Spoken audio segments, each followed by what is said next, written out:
We didn't think we'd ever talk to Rick Stroud again. When Tom Brady left, he retired. And here he is, Rick Stroud, the Bucs writer, NFL beat writer for the Tampa Bay Times. And here we are, Rick. Tell me what happened over the last 48 hours with the all of a sudden object of desire, Liam Coen.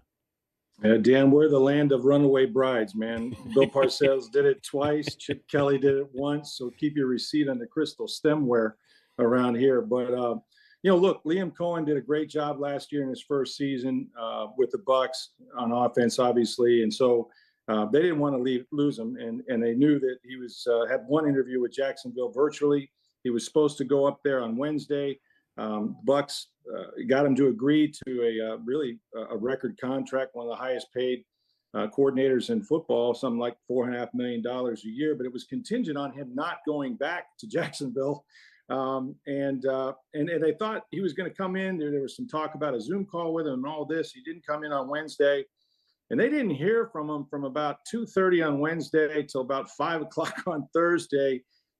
He was 0 dark 30 on him. So I think they got a little suspicious. And finally, he did call Todd Bowles around 5 o'clock on Thursday to let him know that his kid was, in fact, sick. He had been with him sometime that day. But, by the way, I'm going to look back into the Jacksonville situation when, in fact, I think that deal was all but done. So they were pretty upset in Tampa Bay, as you can imagine. And now they need a new coordinator. Okay. I know that people have brought up his son went to the hospital, but in the court, I mean, this just looks messy. Yeah. That maybe his son, obviously has something, going through something. Mm-hmm. His wife just posted something an hour ago, but you still got on a plane and went to Jacksonville, correct? Absolutely. He did. He did not tell the Bucs he was there. I've talked to many of those guys over there. They're just very upset, and it's just not the way you do business. He didn't have to sign the contract per se, and nothing was going to, really prevent you from interviewing for a head coaching job. You can't block a guy to do that. But the whole interpersonal thing, just kind of flying up there without telling people he was gone, and then not really being, forthright when he did tell Todd Bowles that, he's kind of looking back into it. But at that point, I think he'd already been to Jacksonville. So the timeline is bad. It's like a few good bucks, and we're trying to check the tower logs and see, when he left and all that stuff. It's just a mess. And the bottom line is the Bucs will now have their fourth offensive coordinator in as many years. Wow. And for Baker Mayfield, it might be 8. I'm not sure. I've lost count. But so it affects them obviously next season. What's Jacksonville getting? Well, they're getting a guy that they better anchor down because he's only, he's been to like 5 different places in the last 5 years, but he's a hell of a play caller. He really is.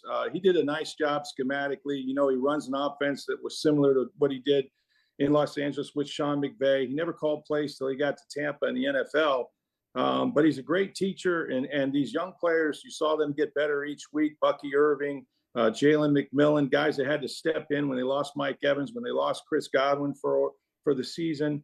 He gives the quarterback answers, and talking to Baker Mayfield, he had some success with Dave Canales the year before. He called him an optimist bully, which is what, sort of what he needed. Right. But from a schematic standpoint, play calling, Liam was at a different level. He could go to line of scrimmage, get them out of bad plays.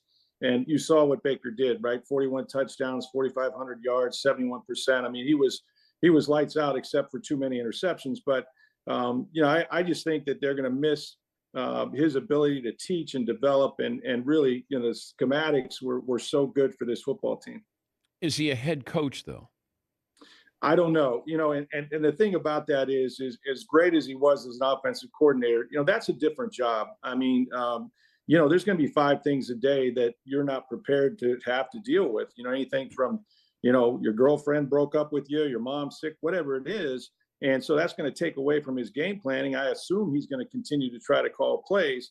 But if you've got Trevor Lawrence and you're trying to, turn him around, I think that he'll find a way to protect him if they can add some players on the offensive line, get a run game going. He's going to do great things offensively, but that's the job. The job is much different. You're addressing the entire team. You're setting the tone for the franchise. And from what I understand, Dan, he's going to have control over who they bring in there to help him with personnel. So this is not just the head coaching job, but I think in many ways he's going to be more involved in a lot of the player acquisitions and things like that. So it's a big leap.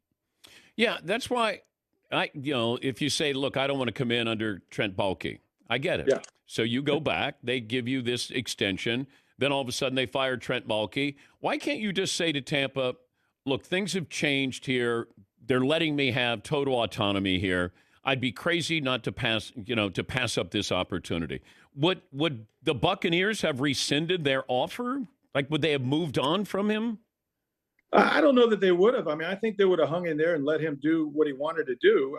The offer was contingent on him not taking the second interview. I mean, I think, possession is the biggest thing here, right? Don't let the guy out of the building. And so that was the Bucs' intent with it. Like, we're going to make you the highest paid offensive coordinator, but you can't take that second interview. So the minute he decided to do that, he kind of voided what was going to be his new contract, which he never signed. It was just a game of subterfuge. It didn't make sense that you would kind of sneak around like this. I think that's what most people are upset about in the organization. And believe me, they're pretty upset about it, but they'll get over it. It's going to make those joint practices with the Jaguars really entertaining next summer. Rick, as always, great to talk to you. Good to see you, Dan.